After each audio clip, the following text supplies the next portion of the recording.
નમસ્કાર વિદ્યાર્થી મિત્રો, મારી યુટ્યુબ ચેનલ ઇંગ્લિશ વિંગ્લિશમાં આપ સૌનું હાર્દિક સ્વાગત છે.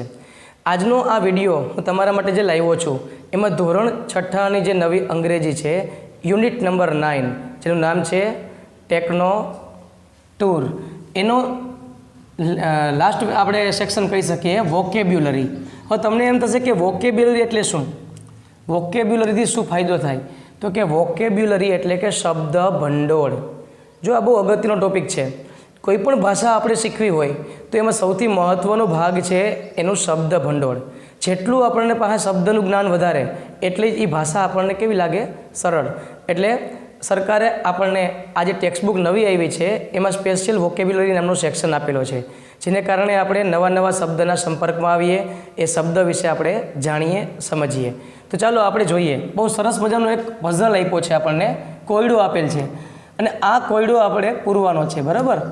તો સૌપ્રથમ જોઈએ, અહીંયા આપણને એક્રોસ અને ડાઉન બે લાઈન આપેલી છે. એક્રોસ એટલે કે આડી ચાવી. તમે ગુજરાતીમાં જોતા હશો પઝલ હોય ને એમાં આડી ચાવી અને ઊભી ચાવી આપેલી હોય. તો અહીંયા એક્રોસનો અર્થ થાય છે કે આડી ચાવી, એટલે કે આ પ્રશ્નનો જવાબ આપણે આડી લાઈનમાં લખવાનો થશે. જ્યારે ડાઉન એટલે કે ઊભી ચાવી. તો આપણે પહેલું શબ્દ જોઈએ. અહીંયા આપણને પહેલું શબ્દ આપ્યો છે ઊભી ચાવી. આ મારે ભરવું છે તો મારે ક્યુ જોશે? ઊભી ચાવી એટલે કે down. It is an opposite word of slow. Slow શબ્દનો ઓપોઝિટ વર્ડ શું થાય? આપણને એવું પૂછવામાં આવ્યું છે. તો શું થાય તમને ખબર છે કે સ્લો એટલે ધીમું, તો એનું ઓપોઝિટ વર્ડ થશે ફાસ્ટ. બરાબર છે? સ્લો શબ્દનો ઓપોઝિટ વર્ડ થાય છે ફાસ્ટ. તો આપણે પહેલી ઊભી પૂરી લીધી. હવે આપણે બીજી ઊભી ચાવી પૂરીએ. બરાબર છે? તો આપણે બીજી ઊભી ચાવીમાં શું આવે ચેક કરીએ. તો આપણે બીજી ઊભી ચાવી શું કહે છે? It is an opposite word of answers. કે આન્સરનો ઓપોઝિટ વર્ડ કયો થાય? તો ક્વેશ્ચન. હવે અહીંયા આન્સર્સ છે ને બહુવચન આપેલ છે, જુઓ. તો એનો અર્થ એવો થાય કે આપણે જે જવાબ લખવાનો છે બીજી ચાવીમાં એ પણ શબ્દ કેવો લખવો? બહુવચનમાં.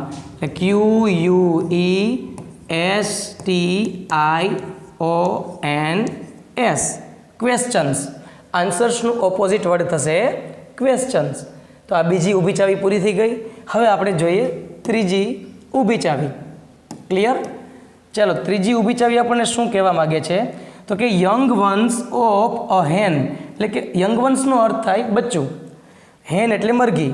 મરઘીના બચ્ચાને શું કહેવામાં આવે છે? તમને ખ્યાલ છે કોઈને? જો સી ઉપરથી સ્ટાર્ટ થાય એ તો આપણને આપી દીધું, બરાબર છે? તો આપણને ખબર છે કે મરઘીના બચ્ચાને કહેવામાં આવે છે ચિકન. બરાબર? મરઘીના બચ્ચાને શું કહેવામાં આવે છે? ચિકન. તો ત્રણેય ચાવી પૂરી થઈ ગઈ, ત્રણેય ઊભી ચાવી લખાઈ ગઈ. હવે આપણે જોઈએ આડી ચાવી. તો પહેલી આડી ચાવી આપણને શું કહેવા માગે છે એ જોઈ લઈએ. તો કે C or he teaches you subjects as well as values. કે એ વ્યક્તિ કે જે તમને અલગ અલગ વિષય ભણાવે છે અને બીજા સારા ગુણોનો પાઠ ભણાવે છે. તો તમને ખ્યાલ છે કે કોણ આવશે? ટીચર. બરાબર? તો પહેલી આડી ચાવીમાં ટીથી સ્ટાર્ટ થાય છે, બરાબર? અને TEACHER. ચિકનમાં આપણે જોયું હતું કે અહીંયા એચ આવી જ જાય છે. સેટ થઈ ગયું કે નહીં? અહીંયા આવ્યું હતું આપણે ચિકન હતું ને. તો અહીંયા આડીની ઊભી બે શબ્દ સેટ થઈ જાવો જોઈએ. તમને ખ્યાલ છે કે ક્વેશ્ચન્સ હતા, બરાબર? તો અહીંયા પણ એ શબ્દ સેટ થઈ ગયો. એનો અર્થ એવો થાય કે આપણે સાચા છીએ. બરાબર? આગળ વધીએ. એના પછીની જોઈએ બીજી આડી ચાવી. You can travel by it. તમે તેના દ્વારા મુસાફરી કરી શકો. હવે આપણને ખ્યાલ છે કે મુસાફરી કરવા માટે તો ઘણા બધા વાહનોનો ઉપયોગ થાય, પણ આપણે એવો અક્ષરથી સ્ટાર્ટ કરવાનું કે જે ટીથી સ્ટાર્ટ થતો હોય. તો આપણી પાસે જવાબ આવશે ટ્રેન. શું આવશે? TRAIN. થઈ શકે ને? It is a word for enjoyment. આનંદ માટેનો શબ્દ કયો છે? તો કે FUN, ફન આવે. અને it is an opposite word of hard. Hard એટલે સખત, અઘરું. તો એનું ઓપોઝિટ વર્ડ શું થાય? તો કે ઇઝી થાય ને? ઇઝી. તો અહીંયા બધાય આપણે શબ્દ પૂરા કર્યા. બરાબર છે? જોઈએ આપણે આખું જંબલ્સ. હવે એક વખત એવું હોય તો લખી નાખીએ એટલે તમને પણ ખ્યાલ આવે. તો પહેલાં આપણે જોયું હતું અહીંથી પહેલું ઊભી ચાવી જોઈ હતી. શું હતું એમાં? એફથી સ્ટાર્ટ થતું હતું, બરાબર છે? અહીંયા આપણે શબ્દ પેલો જોયો તો શું છે? Opposite word of slow.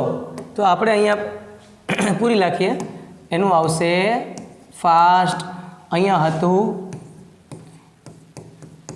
Questions, બરાબર છે. અહીંયા હતું ટીચર, અહીંયા હતું ચિકન. ત્યાર પછી એ 5 અક્ષરમાં હતું વાહનનું નામ હતું ને, ટ્રેન. જો આ એન અને એફ સેટ થઈ ગયા, FUN. છેલ્લે આવતું હતું ઇઝી. તો આખો પઝલનો જવાબ આ રીતે થાય છે. તો જુઓ કેટલા બધા શબ્દ તમને શીખવા મળ્યા. આ વોકેબ્યુલરીનું કામ જ એ છે, આપણને અલગ અલગ શબ્દોની સમજ આપે. હવે આપણે જો શું કરવાનું છે, મિનિંગફુલ શબ્દ બનાવવાનો છે. અહીંયા આપણને શબ્દ તો આપેલા જ છે, પણ એના અક્ષર છે ને આડા આવડા છે. તો આપણે પહેલાં નક્કી કરવાનું કે આમાંથી કયો સ્પેલિંગ બનશે. બધા અક્ષરનો ઉપયોગ થવો જોઈએ. તો પહેલું છે સાયન્ટિસ્ટ, SCIANTIST, બરાબર, સાયન્ટિસ્ટ એટલે કે વૈજ્ઞાનિક. પછી આ બીજો શબ્દ આપ્યો છે ને કમ્ફર્ટેબલનો છે, COMFORTABLE, કમ્ફર્ટેબલ. ત્યાર પછી આપણને શબ્દ આપ્યો છે એમાં છે લવ. પછી ટેકનોલોજી, ટેકનોલોજી, બધા અક્ષર આવી જવા જોઈએ. પછી ટચ, TOUCH. પછી સ્પેશિયલ. ત્યાર પછી PASSENGERS, પેસેન્જર્સ, બરાબર છે. છેલ્લે આવ્યું છે KIND, તો કાઇન્ડનેસ છે. શું છે? કાઇન્ડનેસ. તો આ આપણે શબ્દ જોયા, એકદમ સિમ્પલ. કેટલા બધા શબ્દ આપણા સંપર્કમાં આવ્યા ને. તો આ વસ્તુ આપણે આમાં શીખવાની હોય છે, બરાબર. હવે વોકેબ્યુલરીનો આપણે છેલ્લો ટોપિક જોઈ લઈએ. હવે એમાં કરવાનું છે શું આપણે, તો કે તમને જે શબ્દ આપ્યા છે એનો મિનિંગ આપણે શેમાંથી ગોતવાનું છે? ખરેખર ડિક્શનરીમાંથી અથવા ગ્લોસરીમાંથી, જેને કહેવાય શબ્દ ભંડોળ. તો પેલું આપ્યું છે કમ્પ્લેન્ટ. કમ્પ્લેન્ટ એટલે આપણને જોયા વગર ખ્યાલ આવી જાય કે એને ગુજરાતીમાં કહેવામાં આવે છે ફરિયાદ. ત્યાર પછી આવ્યું છે ડિસીઝ. ડિસીઝનો અર્થ થાય રોગ. પછી એક્સપેરિમેન્ટ્સ એટલે કે પ્રયોગો, બહુવચન છે. ત્યાર પછી ચોથું જોઈએ ક્લીનલીનેસ એટલે કે સ્વચ્છતા. ત્યાર પછી પાંચમું ટેકનોલોજી, જેને ગુજરાતીમાં કહેવાય છે તકનીકી, બરાબર, અથવા ટેકનોલોજી તમે કહી શકો. ત્યાર પછી મેજિકલ. મેજિકલ એટલે કે જાદુઈ. માઇલસ્ટોન એટલે કે અગત્યની ઘટના અથવા તો પ્રસંગ. એવી કોઈ સરસ મજાની ઘટના બની હોય, પ્રસંગ હોય, તેને માઇલસ્ટોન કહેવામાં આવે છે. ક્યુરિયોસિટી એટલે એનું ગુજરાતી થાય આતુરતા. તો આ હતું આપણો વોકેબ્યુલરી સેક્શન. તો તમે જુઓ આમાં ખાલી 3 એક્ટિવિટી જો આપેલી છે, પણ એ 3 એક્ટિવિટીમાં કેટલા બધા શબ્દો છે એ આપણા સંપર્કમાં આવ્યા, તમને કેટલા બધા શબ્દ વિશે જાણવા મળ્યું. તો આ ફાયદો છે વોકેબ્યુલરીનો. એટલે આ શબ્દ ખાસ સમજવા જોઈએ. હજી પણ તમને આમાં કંઈ પણ ન સમજાયું હોય તો આ વિડીયોમાં જે કોમેન્ટ બોક્સમાં તમે મને કોમેન્ટ કરી શકો, હું જવાબ જરૂર આપીશ, બરાબર. જો તમને આ વિડીયો ગમ્યો હોય તો એને લાઈક કરજો, શેર કરજો, તમારા ગ્રુપમાં એને શેર ખાસ કરવું અને સબસ્ક્રાઈબ કરવાનું કહેજો. અસ્તુ. જય હિન્દ, જય ભારત.